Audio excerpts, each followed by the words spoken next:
the Western Region Area Behavior Analyst, and I would like to thank everyone for joining us this morning. We are very excited about the pilot and what this will do for everyone in our system. So we're glad you're joining us this morning. This is the Admission, Discharge, and Transfer Pilot Training, identifying hospitalization and ER visits and understanding a framework to a systems approach to that. And so I'd like to introduce my associates, and then we'll get started in the whole process. I'd like to introduce Lucas Evans, our Chief Behavior Analyst. Good morning, everyone. Thank you for joining us this morning. Next, I have my associate, Melantha Witherspoon, who is the Eastern Region Area Behavior Analyst. Happy Thursday, everyone. Thank you for joining. And then we have Kay Hamblin, our Intensive Support Consultant. Good morning, everyone. Thanks for joining. And one of our other Intensive Support Consultants, Rod Cowan. Good morning, everyone. Happy to be serving others alongside you. And Kat gave us a great reminder of housekeeping. Want to remind everyone that we'll have the opportunity to check that chat box as we go along and stop periodically for questions. Rod Cowan will be our monitor of those questions and kind of afford us the opportunity to field those, and then everyone else will be part of the presentation. So next, please. So why do we have this? Well, you know, the presenting problem has been that individuals end up in the ER hospital, and we end up with inadequate or ineffective supports, and things don't happen until the person is actually ready for discharge. And we haven't had the opportunity to bring together people as effectively because maybe we didn't know they were in the hospital. And so what this allows is for all of the individuals connected with the person in the hospital to take a systems approach to what we're doing and hopefully address those needs more effectively. Next, please. So what's the basis of the ADT pilot? Well, we have an agreement between the department and the Missouri Hospital Association, and both Melantha and I have a somewhat long-standing relationship with hospitals and the Hospital Association with trainings we've been doing. There is also the Health Industry Data Institute that is involved in this agreement to get the information and assist us with the process. And what this allows is real-time access to the information associated with admission, discharge, and transfer. And, you know, not only do we get notification, but we also get a lot of rich information in the database called the Collective. It's real time, and there are currently at least 100 hospitals associated and more being added every day to give us additional information. Next, please. So in creating the ADT pilot, our hypothesis is that if we got a systems approach and created a system and process to address the hospital and ER stays and visits, that we would have faster and more effective discharge and better planning and overall better outcomes from the individuals. And lots of difficulties occur along the way if we don't really take a systems approach. There's not consistency, there's not effectively addressing each element of the process that would really ensure that the individual and everyone involved is in fact experiencing the most positive outcomes that can occur. Next, please. So our goal is to develop and refine current problem-solving skills for team members, of course, for support coordinators, supervisors, for support coordinators, for the provider and the direct support professionals involved, for the hospitals, and of course, our ultimate goal is for the individual. And the goal is to work together. And, knowing that we haven't had the opportunity perhaps to effectively work as a unified team with everyone involved, and hopefully the notification system and the process will really ensure that. Next, please. So what's going to be provided in the pilot? Well, one of the first things is real-time information.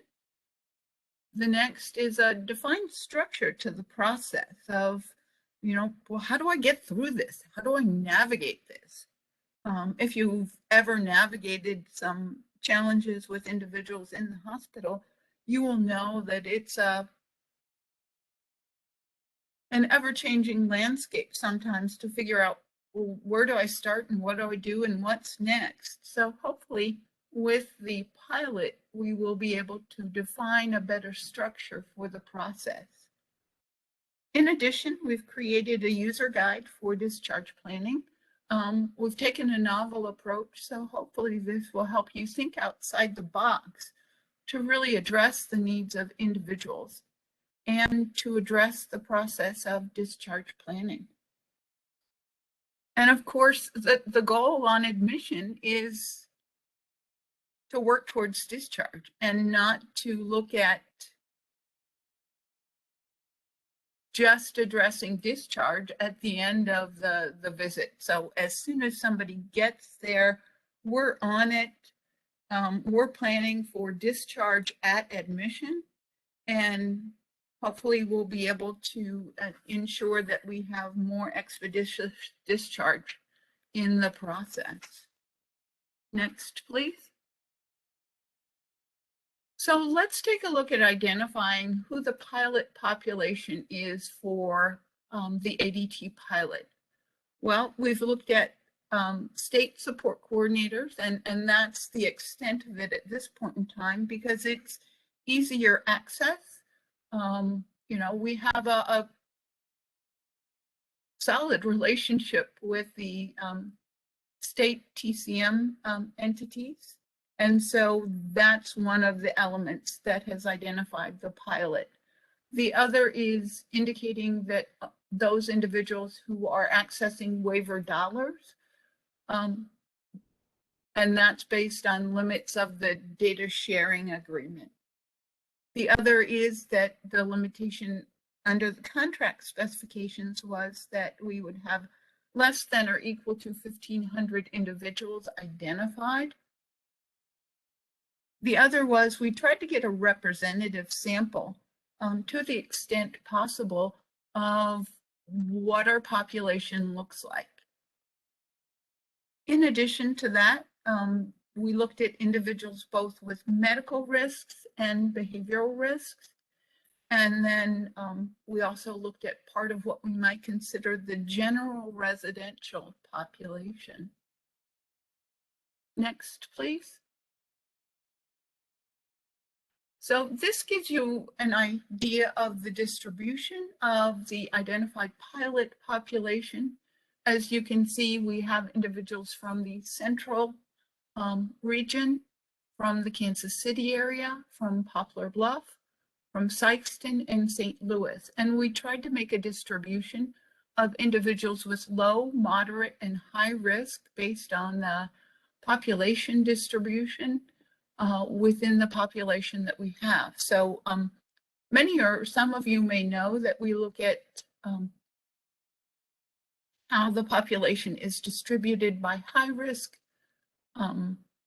medium risk, and low risk. And so some of you may be familiar with that triangle of support. So we tried to get a representative distribution of individuals from each of the regions with state support coordination. Next, please. So how will information be accessed? The support coordinator supervisors will have access to the collective medical platform. And, you know, I want to remind people that our goal today is not to take you through how to enter and access the collective medical platform, but just to give you a review of what that looks like. We did provide training previously through the Hospital Association and the provider of the medical information.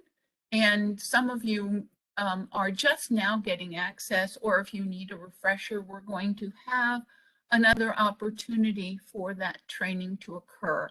So, you know, our goal again is not to exactly give you the information on how to access, but to give you a quick overview of what the platform looks like. So on entry, what you'll see is summary information of ED visits, of discharges, of admissions, and then of inpatient discharges. And it gives some statistical data. Once you click on that, and next, please. You get more identifying information of the specifics of the individuals associated with each of those categories. So here we've got information on discharge, and of course it's de-identified, but you'll hopefully get an idea of what that information looks like. It's very easy to navigate, so you know, once you get in there, don't stress about it. I've walked a few people through on getting there and back. So next, please. So once you've identified the section or sub area you want to look at, then you'll click on the individual, and it gives the specifics of, you know, their name, their identifier, age, a variety of bits of information. So that's the three screens that you'll be most frequently looking at in the process. And again, we'll talk a little bit later about notification. So next, please. So this is just a quick overview of the general pilot process.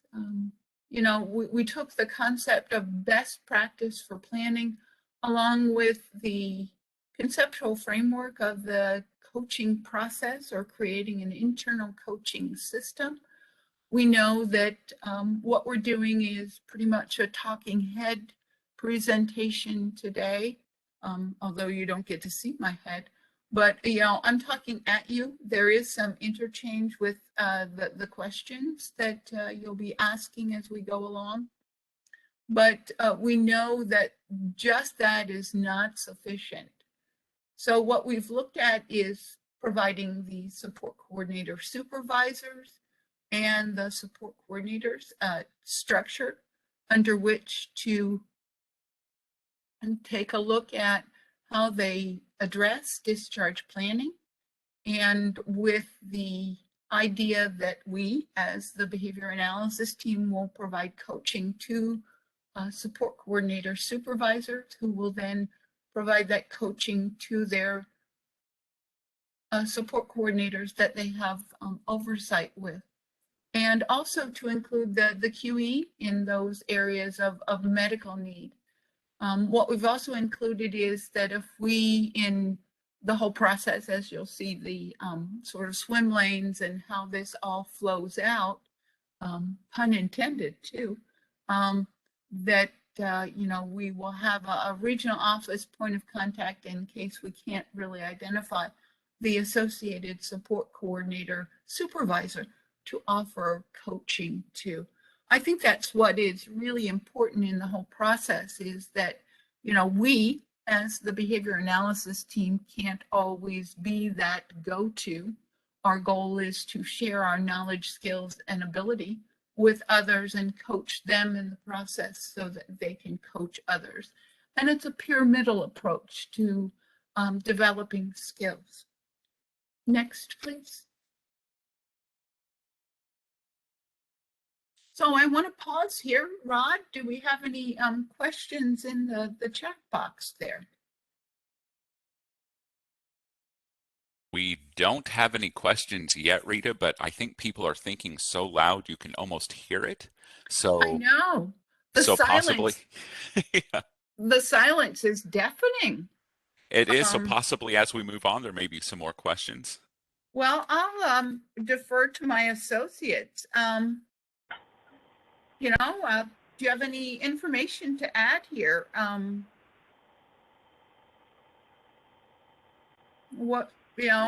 think our goal is to help with the process. We all know how critical discharge planning is these days, especially with the multitude of crises with staffing of residential services and with the challenges associated with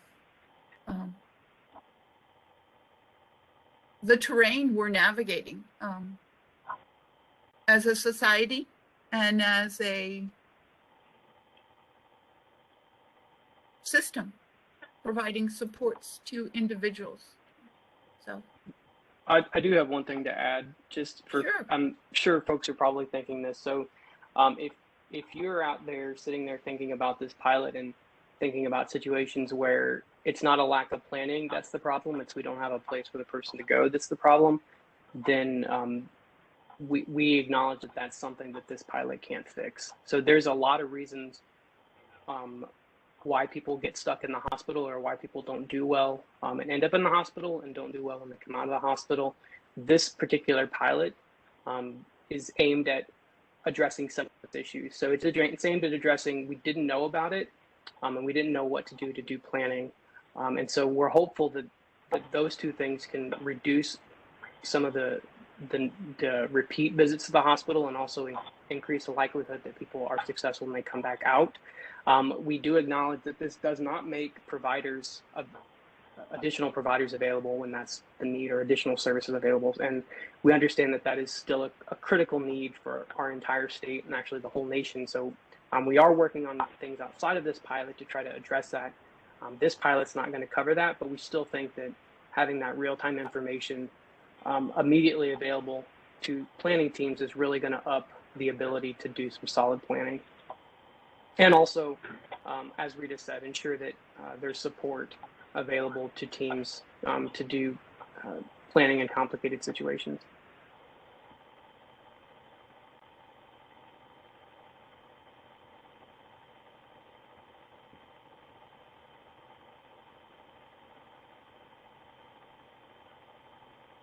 Okay. Go ahead, please. Next. All right, so Rita had mentioned something about swim lanes and flow process. This is where we get into that. This is, what is the structure of the ADT model? And so this is how we're going to talk about this today. We're going to talk about the swim lanes going across here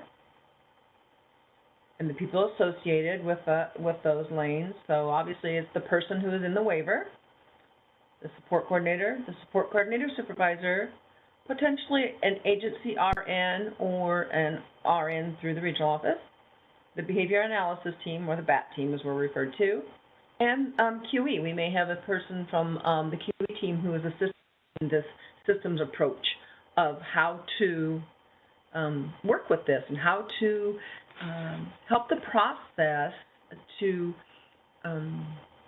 move along and to ensure that we're covering all of the points we need to cover with this person being released from the hospital situation.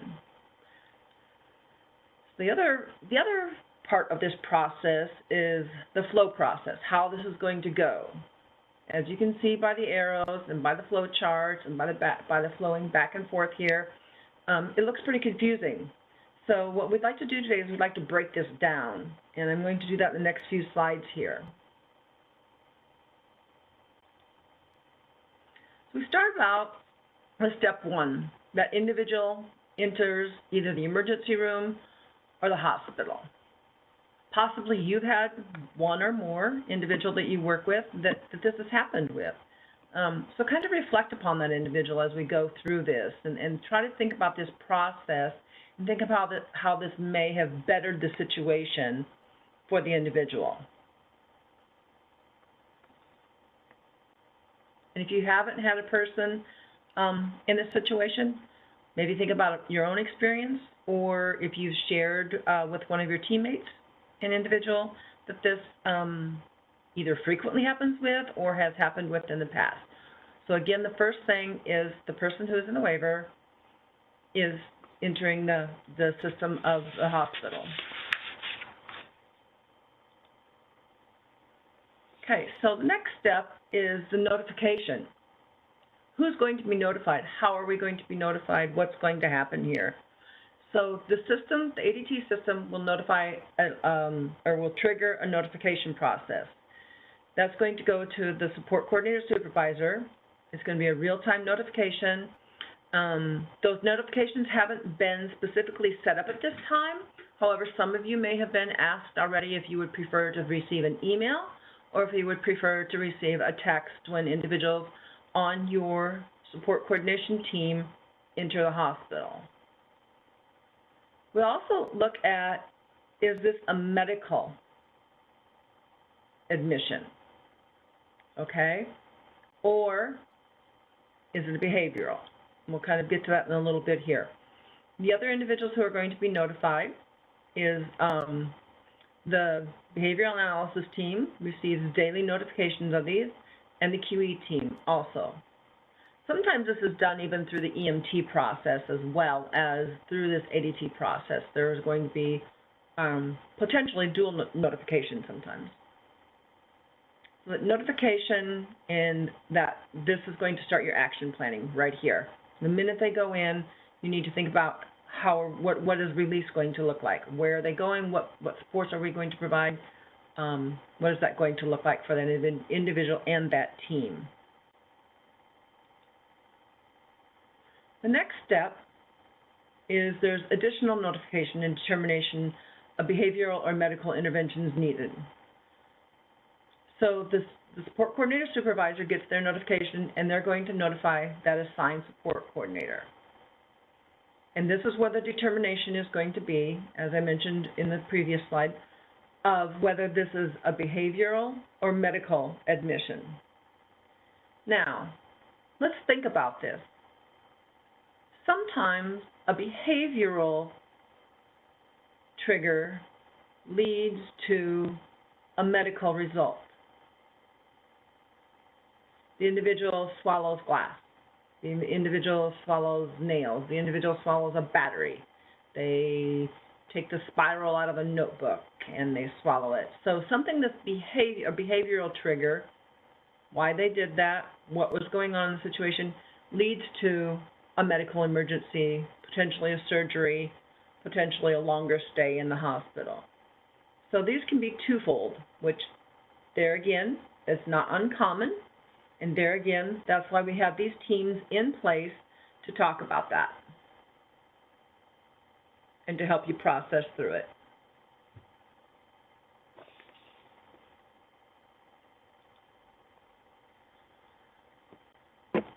After we get through determining what's going on, why the individual is there, and what we can do, we're going to bring everyone together.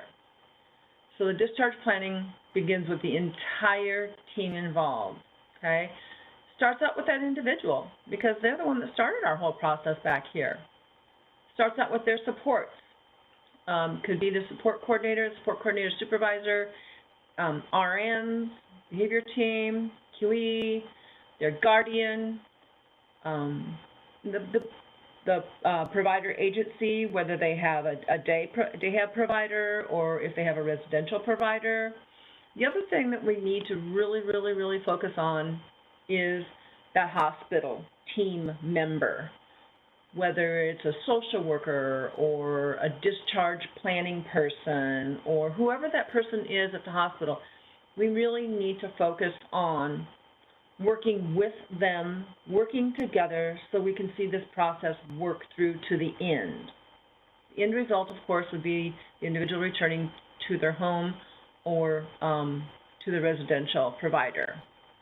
So here now discharge planning is starting. We're going to make sure we include the individual. We're also going to work with our supervisors. We're also going to potentially work with a QE person,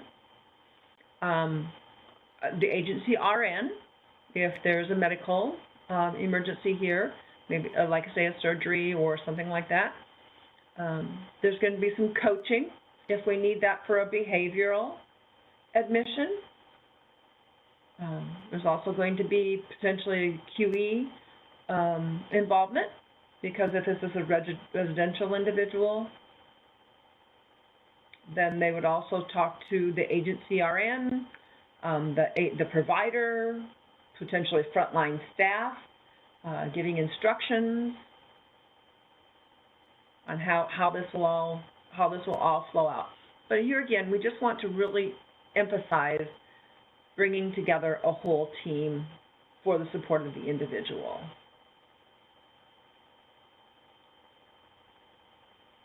And the last step is the discharge is completed and the supports are in place. So hopefully that individual gets to return back to their home, whether it be a natural home or a residential provider home. But that's the goal. That's the goal, is that we can get them back to where they need to be supported the best at. So there will be follow-up again with the behavioral analysis team, if this is a behavioral entry. There will be follow-up with a QE team based on the medical needs of the individual. There will also be continuation of the support coordinator, supervisor, and the support coordinator. It doesn't end here, okay? Just because there's this line drawn here, that doesn't mean that these roles end or that these swim lanes end. You notice that they're continuation. They're a continuation of the whole team working together to get the supports in place for that individual to be successful once they return to their home or to their residential provider.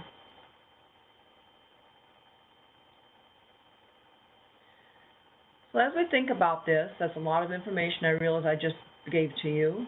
It's a lot maybe of new information for some of you. Maybe it's a repeat information for some of you as well. But what does it mean? How are we going to do this? What processes are we going to put in place? The biggest thing is just bringing this whole planning, discharge planning back together and being able to look at it as a whole. So we're going to go ahead and we're going to try to take a different approach to this. As Rita said, we're going to take kind of a novel approach to it, and we're going to review what this all means. Hopefully most of you are familiar with the series, The Big Bang Theory. It's a long-lasting series, has a very interesting cast with varying abilities. There may also be some identified disabilities in here, and I believe Sheldon has been identified as an individual with autism or autism spectrum tendencies. So let's think about this. Let's think about this from their perspective. Hey, Kay, let's pause ahead. for just a second. Can you go back a slide? I just want to clarify a couple things real quick. Yeah, So, please do, Lucas. For folks on the call today, really what you should pay attention to are those service coordinator SC or SC supervisor lanes as they go across. These are the things that you'll be responsible for. The other lanes show what other folks are going to be doing to support you. And so what I want to make sure people understand is that the behavior team and QE, the goal of this pilot is to give you all the tools to be able to do this planning without needing a behavior team member or a QE member present for every single meeting that happens. And so this is really a development and system building tool and system or a pilot for you all to kind of increase your confidence in being able to work on these situations. Now, during the pilot period, obviously you're going to have folks there who are going to be coaching you all on the use of this model that we're going to show in a second, and also that can step in and provide that immediate consultation if you're in a really complicated situation. So consider it like support with training wheels. So like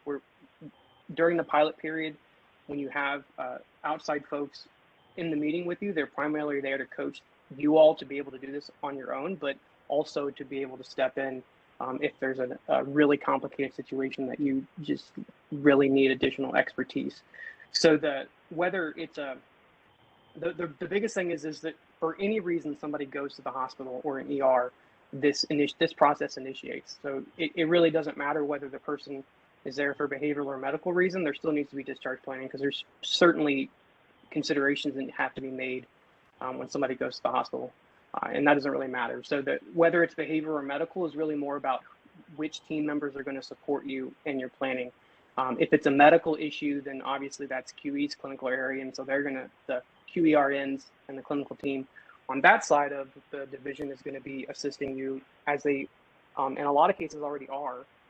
And if it's a behavioral issue, then behavior teams are clinical experts in that area, and so we'll be the team that will be coaching and supporting you, again, essentially as we already are. The difference now is we're giving you a structured model to kind of guide planning and coaching on how to do that. So that's really what Kay's talking about now with this taking a different approach is this discharge planning box here on the SC lane, like really diving into what that actually looks like, what the model is that we're going to be providing for you all and training on how to use.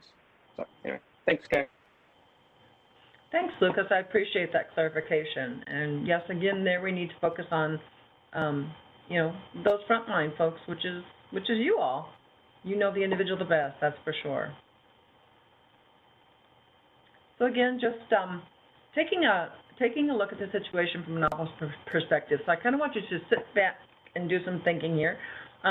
Rita's going to take over from here on and lead you through this problem-solving area.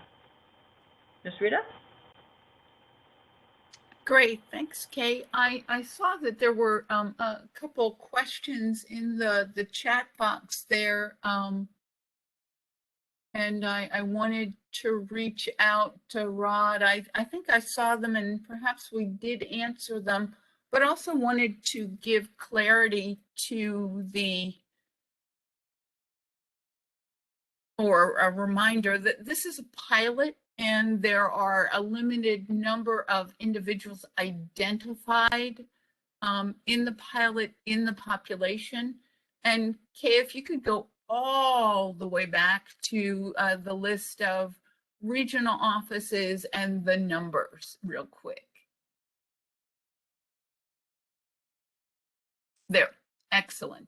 So, we have identified specific individuals within our population who are triggered by their level of risk. And so those are the only individuals who at this point in time will be on our radar, so to speak, to trigger the notification process. And so I think that that's really important to remember. This does not address at this point in time natural home unless the individuals may be receiving a community support waiver. We do have, again, it is waiver oriented in identifying people. And that's the subject population for the pilot at this point in time. So, if, Sam, who is on your caseload, goes to the hospital, but he's not identified in this pilot population, then, that will not trigger a notification to the support coordinator supervisor or the rest of the team to step into action. So I wanted to let everyone know that, it's not everybody out there at this point in time. Again, it's a pilot in the process.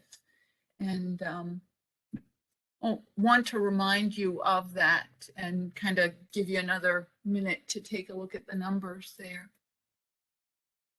So, okay, could you speed us forward there, Kay, to the next, that's it. So, as we mentioned earlier, we will have some workshops, and I know we sent out with the notification and reminder information on signing up through Sign Up Genius, and I know that as of last count, we have about 10 in each of the sessions. So I want to encourage everyone to afford their selves the opportunity to sign up. So I'm not going to go through, and the workshop is geared towards going through the actual pilot planning form on a more intimate basis. But today we're going to just give you a quick overview of that. No intention that that is to be an eye chart, just letting you know. Also letting you know that we've developed the form to be fillable. So it's not just a free flow. It'll allow you the opportunity. There are drop downs for putting in dates and information, and also to guide you through the process. Next, please.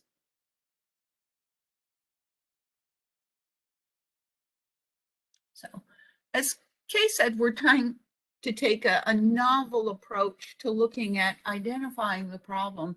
And I want to encourage everyone, we have also some very rich WebExes on problem solving that my associate Melantha did in the Wayback Machine, but it is very powerful to help in the process. But we're taking a look at, that concept of the Big Bang Theory, and Howard and Raj, who tend to have very clinical, analytical approaches to things, or, if you're maybe a little older, the George Orwellian approach, or if you're into Star Trek, kind of a Spock orientation, or a Star Wars approach. So somebody is looking at this situation from a novel perspective. And what we want to take a look at is, what would they say about the individual, what they're doing that led up to this situation of a hospital ER visit. And I want you to take a moment here and sort of think in the process, how did that individual get there? In addition, we want to answer the questions of, what were the provider staff doing to prevent that visit? So what did we have in place? What were the things there? And then from the support coordination position, what did we put in place for that individual to prevent those hospital visits? And as a reminder, when we look at the concept of provider, we're looking at any provider associated with that individual. So the behavior provider, the residential provider, the day program provider. The other part of that team, in addition to all of those individuals, I consider the guardian a provider. So don't let them out of the process. But there's the other side of the equation, which is the hospital staff.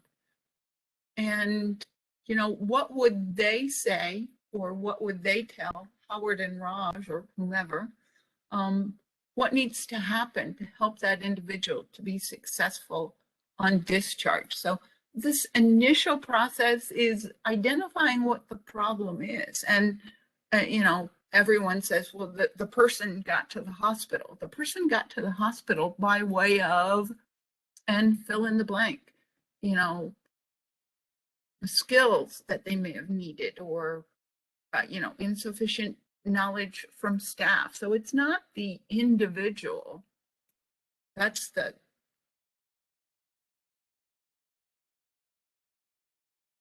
thing that demonstrates the need within the system. So, it's not always the individual that we want to lay blame on. So please remember that in the process. And yes, I love that, Lucas. It's really hard to evaluate systems when we're in the weeds, so to speak. And of course, the point is that we kind of shift our perspective to things that may not be readily apparent. And hopefully this will allow you to think outside the box a little bit more. So next, please. So, once we've identified the problem, our goal is to identify the goals of what we should work towards. If we could solve all those things we've identified as problems and they would just evaporate, what would life look like for the individual? What would the day of the provider look like? What would provider staff's lives look like? Remember, they are part of the equation too. What would the support coordinator's life look like? With the goal being on,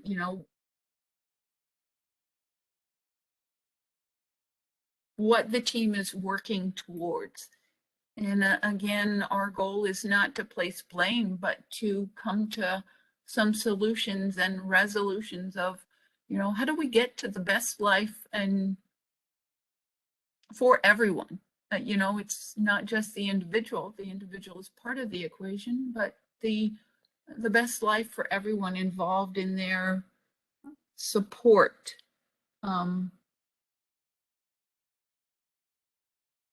Next, please. So of course, part of that is, once we've identified the issues, once we've identified truly the challenges and the barriers to what's going on, we need to plan to resolve those. So next, please. So planning to solve those problems or overcome those barriers, we consider what's currently happening. What skills might the individual need, or what skills might be missing in the individual's life that would move them towards the best life possible? We want to take a look at, are those skills being taught currently? So if they are, great, then what else needs to happen? How can we beef up those elements? And if they're not, if those skills aren't being taught, then who might be able to teach those skills? Or how will the person know when they've learned those skills? I see in many plans a person needs to use their coping skills.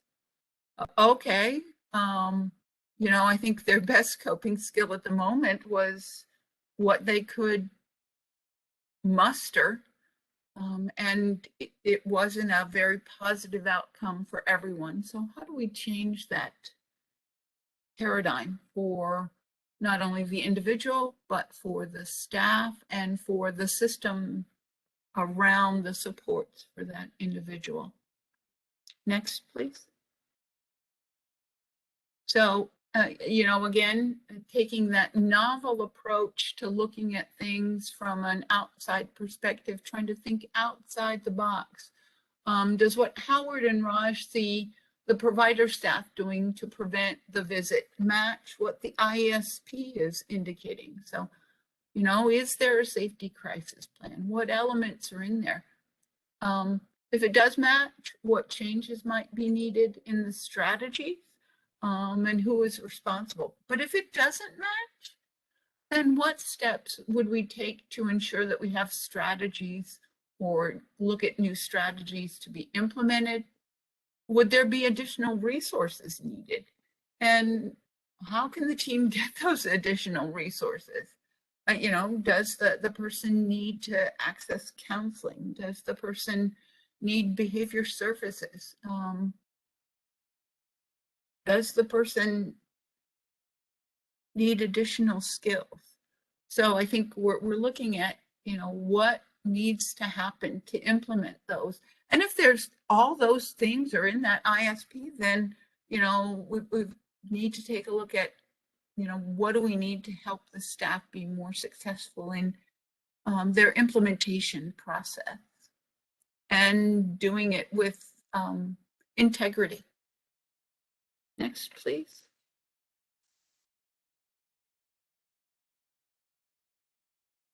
So again, thinking about Howard and Raj and what they see, will there be other services needed? So, you know, we're going through this problem-solving process.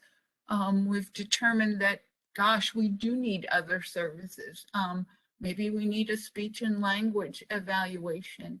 Maybe we need counseling. Then, you know, how does the person access that? One of the things that we need to ensure and help support in the process is if we've determined we need additional services, then finding a provider in an expeditious manner, making an emergency UR process. So, you know, this is then enlisting the support of the regional offices to take that next step. Oh my gosh, the person is discharging tomorrow. Do we need some additional staff to help over the hump of teaching those skills? How do we get that in? How do we ensure that the residential provider has that? You know, if it's for the family, you know, maybe we need some additional supports in the home for the caregivers. So truly, what are the action steps that must happen based on the considerations that we have outlined? What specifically needs to happen? Who's going to do that? You know, again, we need to have a plan of action to move forward, not just, okay, yeah, that's what we've got. Well, who's going to do what? You know, assign people to do things. You know, the guardian is going to, you know, the support coordinator is, and then fill in the blanks. And outline those and let everyone know what their responsibility is. Again, the hospital is going to make some recommendations too. How do we incorporate those into the process? Are they realistic? You know, would they lead to the best life possible for that individual, both in the short term and the long term? And then, of course, you know, ensuring that we have the follow-up. Support coordinator, you know, is the person responsible for amending the ISP to reflect the changes in the services and the process. And of course, the provider provides input into that. And maybe it's the behavior provider with a modification to the behavior support plan, or maybe it's the residential provider with an update on the implementation strategies and the coaching process. And that's an internal document for the provider. So maybe they've determined, wow, we have all the things we need in place and we need to help the staff be more successful. So there are lots of moving parts. You know, again, as it's been indicated, is that, you know, we're here to coach and support the support coordinator supervisors and the support coordinators in the initial process so that everyone gains the skills. When you have the skills, then you can share the skills with everyone. Next, please. So I'm going to pause here. I saw a few things in the chat box. Rod, do we have anything that we need to address at this point? We do have a couple questions, and Kay and Rita, you both spoke to this a little bit, but to highlight it a bit more, the first question, actually, I'm going to combine the questions because they're pretty similar. It says, is this concerning hospitalizations only related to their disability or any hospitalization, including an illness or medical condition? And then the second part is, as an SC, I am not always notified of hospitalizations, especially if the consumer is service coordination only. Is there a way that we will be notified through this pilot program?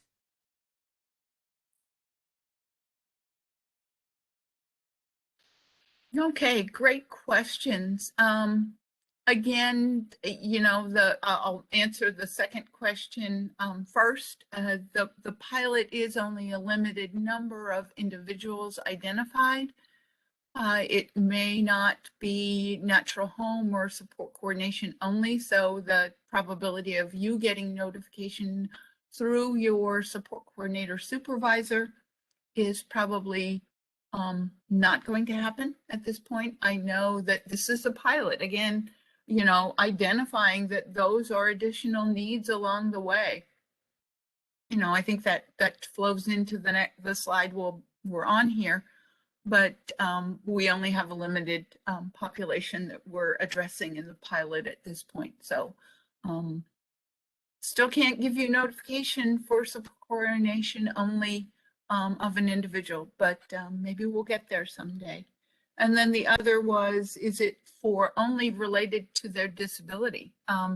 You know, a hospitalization occurs for whatever reason, and that will be the notification. It may be medical, it may be a behavioral. So anytime any individual in the pilot population enters the hospital for whatever reason, notification is made to the support coordinator supervisor. And again, we're working on that notification process. The support coordinator supervisor will be notified either by text or email and will opt into what they find to be most supportive of their role.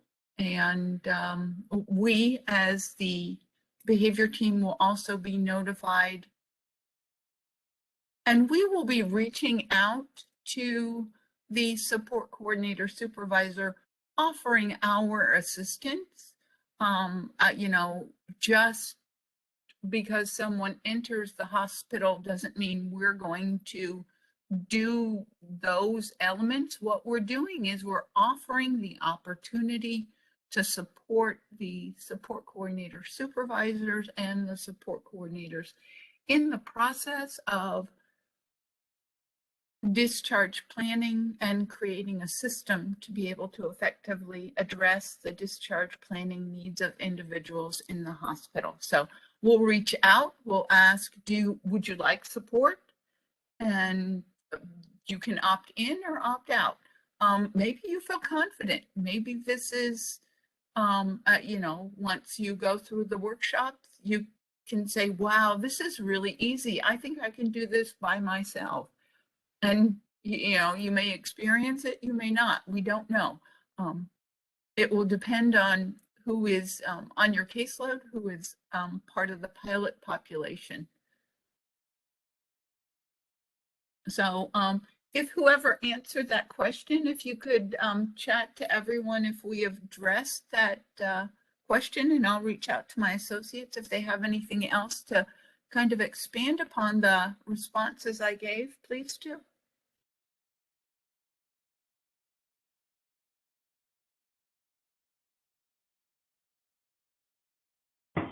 Rita, this is Kay, and for me, it just triggered a thought.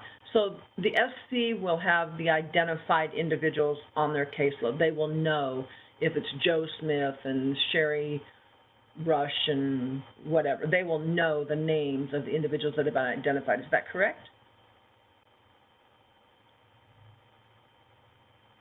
I'm going to defer to Lucas. I'm not exactly sure how that information has been shared with, and the support coordinator, the support coordinator may not know, but the support coordinator supervisor will know. Okay, all right, thanks. Okay. Rita, we do have another question that just came through in the chat box. It says, what if the consumer does not choose to learn a skill, or someone is not there with them consistently to walk them through what they need to do? That's one of the beauties of this problem-solving model that we just walked through quickly, and you'll have the opportunity to get a workshop training on next week, is that is part of the conversation that the team has. So what are the skills needed? What are the barriers to learning the skill? Who's going to do what to address that? So that's a great question, and one of the beauties of the model is it really helps people come together and solve those sorts of problems.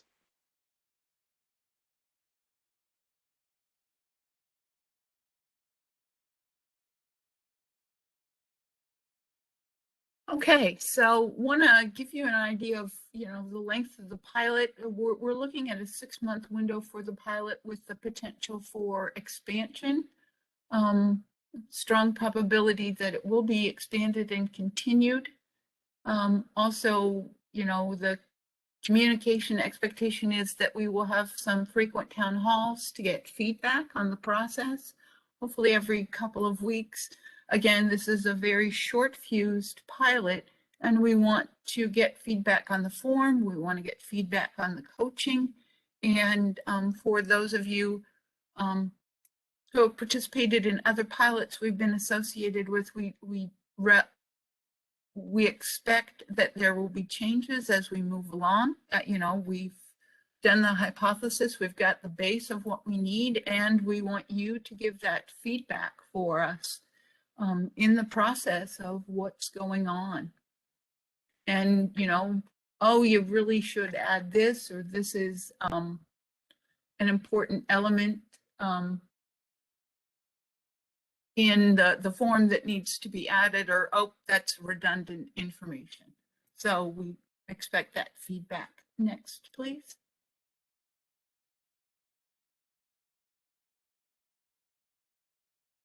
So are you signed up for the workshop? This is a public service announcement for the 2 workshops that will be available. We'll have one on the 25th from 11 to 12. There was, like I said, information shared. We'll again put that out there. It will be on the slides, of course, those 2 opportunities for those workshops, under which we will give a scenario, and we'll actually walk through doing some problem solving, some brainstorming to try to get everyone to think outside the box in a novel way. And hopefully the structure of the planning form will allow that. So next, please. And we're down to what additional questions might you have? And I see there's a couple things in the chat. So maybe you can share those with us, please, Rod, in our last couple of minutes. Sure. The first question, it says, most of us are experiencing the frustrating realization that we are trying to connect consumers to much needed services, which include services that will work on skills that will help in preventing hospital stays. But there's a lack of enough staffing or available providers. I know we're trying to think outside of the box and connect our consumers with different resources, skills, services, etc. I think this pilot program is a good thing. Unfortunately, a huge hole is the lack of staffing. How about or what are some suggestions on how to overcome this issue?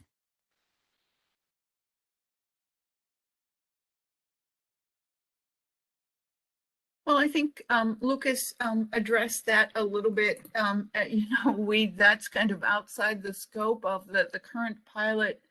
We're looking at different ways to help that through value-based purchasing.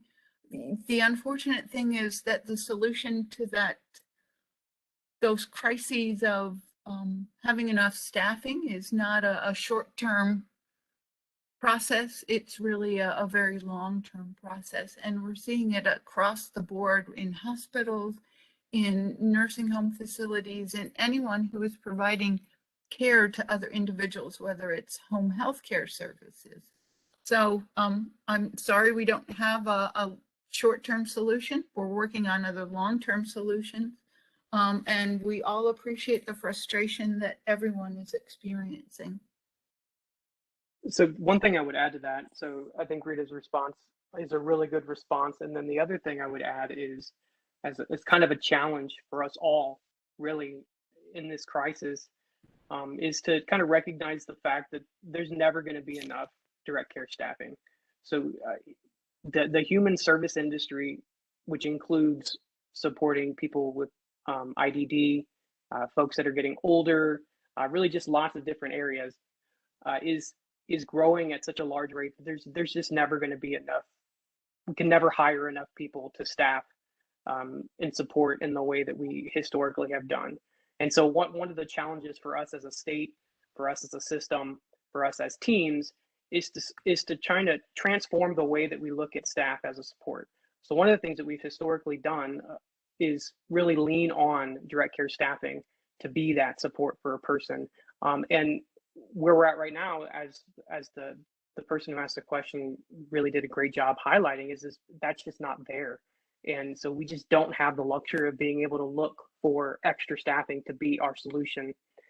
And so we have to do different things. And what this pilot does do is to give the tools to do good planning, because often folks that have chronic risk or end up repeatedly going to the hospital and are the folks that need or have the highest level of staffing probably had opportunities earlier along in the continuum that if that solid good planning, if that information was immediately available, we could have intervened earlier. And so what we're trying to do is to do some prevention and be proactive, is trying to figure those things out earlier rather than later, what supports are needed. I understand that there is a woeful lack of services and staffing across the state.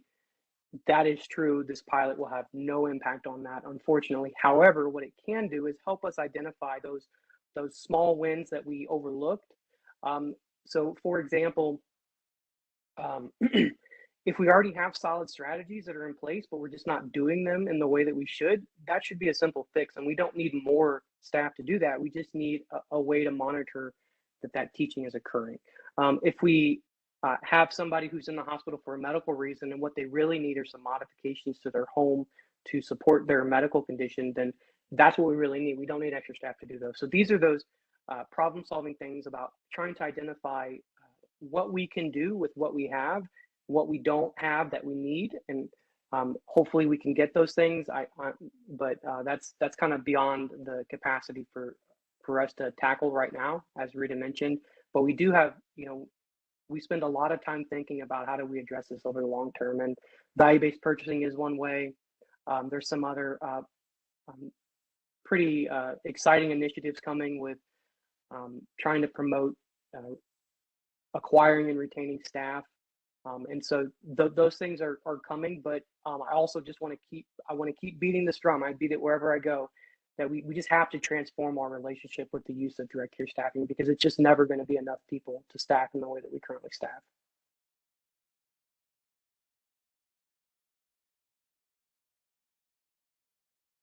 And I do see one more question. It says, and thinking back to the form, will the form be required to be completed, or is it intended to be more of a guide?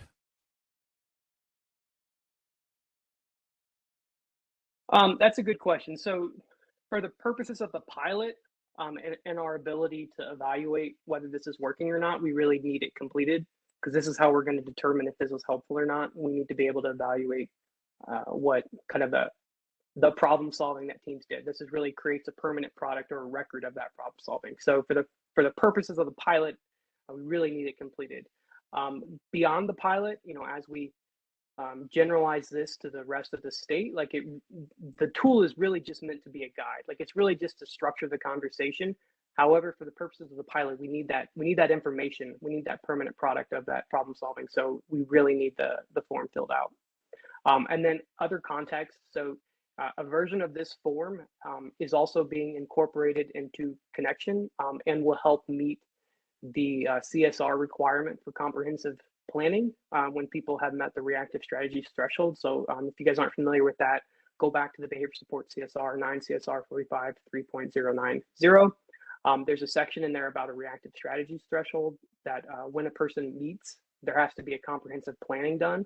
And a version of this form, basically the exact same form without the presumption that a person was in the hospital, it leaves that open, is part of the Connection system to help meet that requirement to do comprehensive planning. So hopefully that answered the question.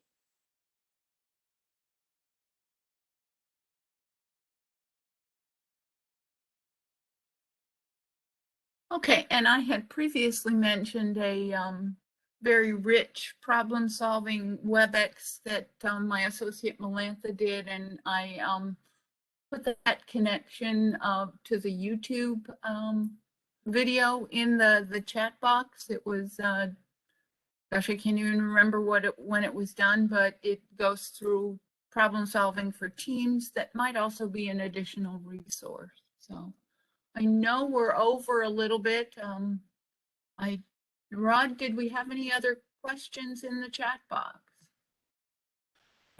No, I do not see any more questions at the moment.